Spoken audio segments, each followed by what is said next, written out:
I'm Royston Smythe with the latest news. I've been listening to Royston since my goldfish died, and his voice helps me sleep at night. Who wears a monocle in this day and age? It's just weird. Royston's vital for the country's morale and promoting public decency. Royston is a British institution, a bit like gout. He'll never go away. As a soldier, you need a voice you can trust, and with Royston, we nearly found it. I just love all Royston's merchandise. It's so cool. My wife simply adores him, ever since he spilled tea on her in Harrods. I was going to study international relations. Then I realised I could simply wait for the annual lecture. Tonight, from the Grand Civic Theatre in London, we bring you highlights from the annual Royston Smythe Lecture. This year's subject, the Strait of Hormuz, geopolitics, energy and global security. The fifth time Mr. Smythe has chosen it as his theme in as many decades. An audience of distinguished guests has assembled for what promises to be another evening of exceptional insight and commanding authority from Britain's longest-serving news announcer. Ladies and gentlemen, Mr. Smythe requests that all electronic devices are kindly switched off. Please give a silent and dignified welcome to Royston Smythe.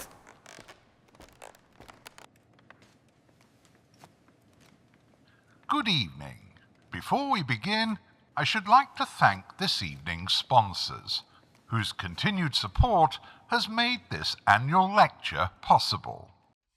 The Scotch Egg Appreciation Society, whose members continue to demonstrate its multiple uses. The Ministry of Emotional Affairs, whose award-winning Cary Grant Guide to Courtship Excellence is helping reduce the nation's loneliness for gentlemen brought up on Rambo movies. The Ministry of Flatulence Avoidance, whose educational campaign reminds us that whilst accidents may be unavoidable, acknowledging them rarely improves matters. And finally, members of Cannon Fodder Private Members Club for Defenders of the Empire. We thank them all for their unwavering commitment to Britain's dignity. I'm also delighted to welcome our distinguished guests from the Gulf region, along with members of my immediate family, my mother, Lord Stevens, my romantic accomplice Tulip, and her Italian mother, actress Fifi La Hall. Down at the front, we also have members of the East Clacton Acutely Deaf Society, and towards the rear, the Tunbridge Wells Cross-Stitch Fellowship. Welcome to you all. Tonight's annual lecture concerns the Strait of Hormuz. Right at the outset, I'd like to clear up some confusion for my many listeners who make it clear through the many letters that they write to me that they struggle with basic literacy. The strait is in fact bent, which is a key consideration. It would be the equivalent of discussing the many victories of one of my heroes, Field Marshal Bernard Montgomery, without mentioning how his attempts at writing a joke book proved an unmitigated disaster. Now we turn to the pressing question on everyone's mind. Was the Strait of Hormuz featured in David Lean's Lawrence of Arabia? The answer is no. But in 1941, you may well be unaware that Britain and the Soviet Union launched Operation Countenance. It was a joint, unprovoked invasion of neutral Iran to secure the country's vast oil fields in the war effort against Germany and Italy, which didn't make us any new friends. The Americans prefer more eye-catching names when they go to fire their weapons in the strait. My favourite remains Operation Praying Mantis in 1988.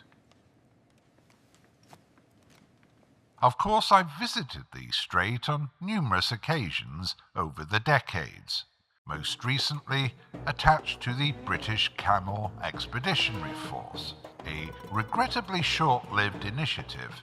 It was ultimately decided, for financial reasons, that Britain would not become directly involved. Although the Ministry of Defence did offer to send several retired traffic wardens should maritime congestion become an issue. The Iranian Navy, I'm advised, has not previously encountered a British traffic warden. This may prove to be a significant tactical advantage. They are available from Thursday, while Highways England has offered a large consignment of cones.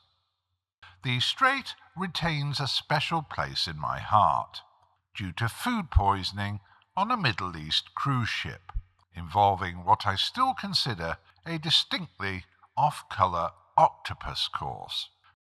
Several of my suitcases never returned with me, which I've always attributed to a misunderstanding regarding the local tipping custom. Which brings us back to today's turmoil. I maintain a detailed scale model of the Strait at home, where I regularly test various military contingencies. It's difficult to plan for the future when, by my reckoning, the Strait has officially been opened and closed 17 times this week alone, although I may have counted one press conference twice.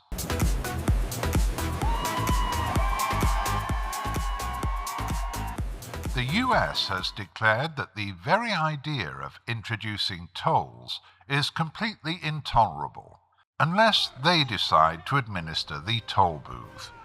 We'll take on the world! Avast! Look at the plunder! In my view, this is going to require proper signage and the need for orderly queues. Britain has created and dispatched a newly formed part of the Special Boat Service to assist. But this is peak naval strategy. Now let me hear that optimism. Aye, sir! Oh! Oh! Hormuz coin, here we come! Yeah! Woohoo! Adopting another fine example of demonstrating Britain's long-standing military doctrine of making the very best of whatever happens to be lying around. I think I'm going to be sick, sir. Does somebody have a question? This is preposterous. I demand clarification. Moving on. Whatever the coming days may bring, I shall endeavour to report events with the calm judgment they deserve, whether the Strait is open, closed, or awaiting clarification. I'm Royston Smythe. Stay firm and vigilant.